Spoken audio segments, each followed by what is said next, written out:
Reste à voir si les menaces de la direction de la SNCF et du gouvernement peuvent ou pas faire reculer le mouvement social. Une grève sauvage, selon la direction, un droit de retrait légitime, répondent les syndicats qui assument pleinement. Explication d'Élise Dangean pour Europe 1. Oui, pour les cheminots, pas question de céder à la pression de la SNCF et encore moins aux menaces d'Édouard Philippe, d'autant que selon Sudrail, l'inspection du travail aurait confirmé la légalité de cette action. Côté SNCF, on se montre ouvert au dialogue.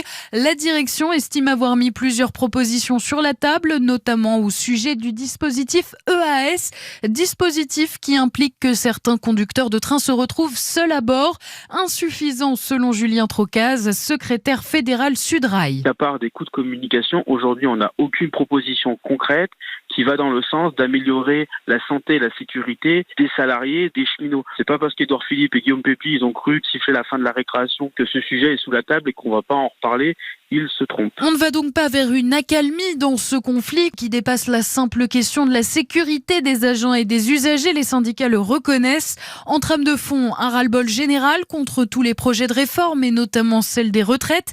Et puis c'est aussi, l'un des syndicats l'assume, un cadeau d'au revoir à Guillaume Pepy, le patron de la SNCF, qui doit quitter ses fonctions d'ici quelques semaines. Élise Dangean pour Europe 1.